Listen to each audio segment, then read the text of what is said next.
We love getting your questions, so we want you to keep them coming via Facebook, Twitter, and on our webpage. Who knows, we might just answer your question here in the studio audience next. Today on an all-new Daily Helpline. Actress, model, and mother, Angie Everhart. I feel like I'm having a hot flash all the time. So tell us about what it feels like now. It doesn't disappear like I thought it would. I guess I thought it would magically leave me. Cancer. Cancer. 1, 2, 3, open your eyes. That's very selfish. You sound like a supermodel. You can decide right now that you want to be with her. I think she's calling you out.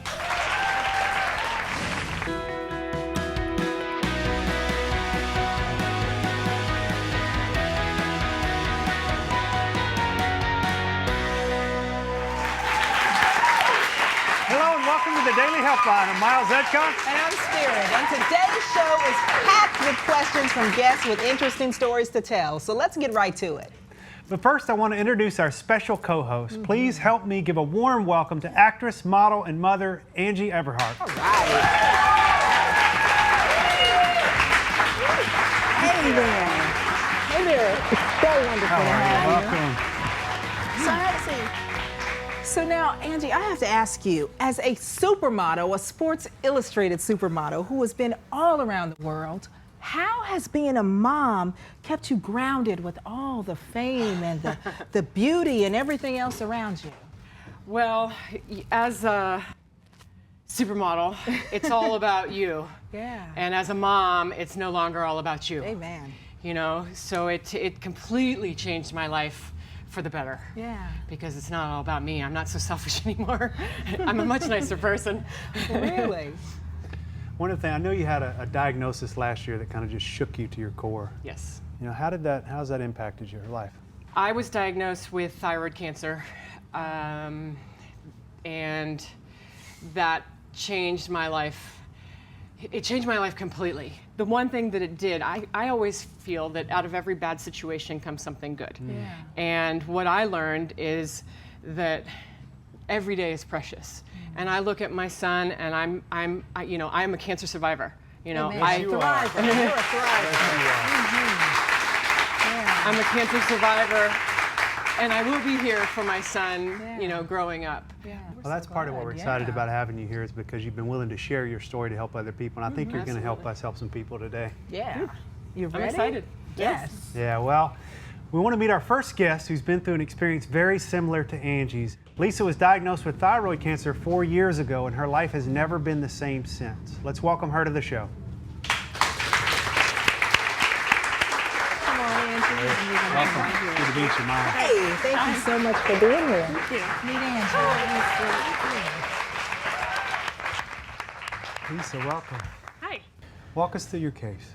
Well, in 2010, I was diagnosed with Hashimoto's thyroiditis and then thyroid cancer. So I trusted the doctors. They said, you gotta lose your thyroid.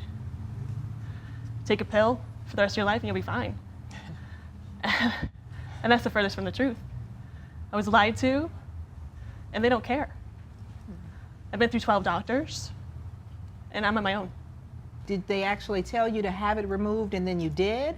Or you didn't? Where are you in the process? No, I had it removed. They said it's going to be no big deal. You're just going to have to take a pill for the rest of your life. Mm-hmm. You'll be fine. Angie laughed. Well, because, so they start you on a really low dose, right? Yeah. I'll tell you what happened to me. I fell asleep at a stoplight when they first gave me my dosage because they started me on such a low dosage that I was driving down the street and I fell asleep at a stoplight. My energy levels were so low. So it's such a process. I feel for you. I really, really do, because I completely understand it. And I know you shared with us that you feel like you're dying a lot of the time. Yeah, it sounds dramatic, but It's not dramatic. it's walking zombie syndrome. And the doctors tell you that you're normal and that you're fine. And the emotional toll. People's lives are ripped apart.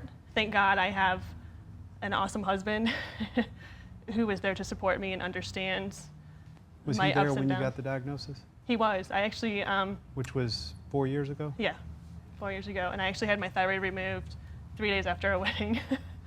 So he was there from the very beginning. I had Hashimoto's for probably 10 years before I was diagnosed, and I didn't know it.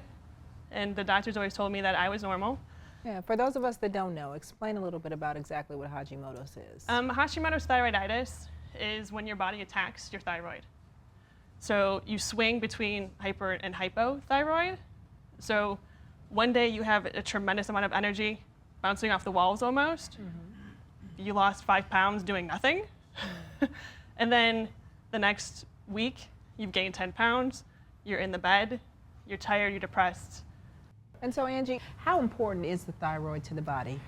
Well, the thyroid controls all of the organs in your body. It actually, it helps, it controls the temperature of your body. So How are your basically, hands?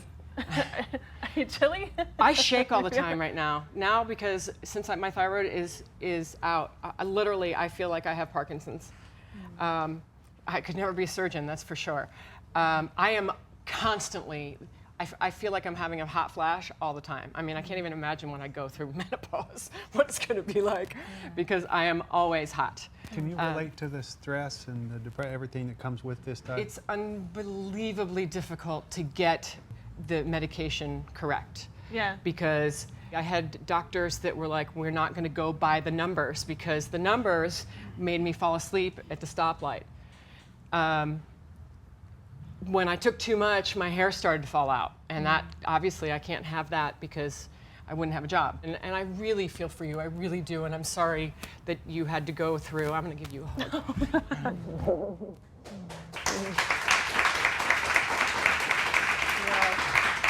I want to thank you For being a celebrity and speaking out about it, because there's other celebrities who choose to stay silent, and it needs to have more attention brought to it than there is. Walk us through a day of how this thing impacts you emotionally. Tell us about the struggle. I call it the hormone monster. But some days I'm able to get up and I can function for a little bit. I can go to the store, but it'll exhaust me.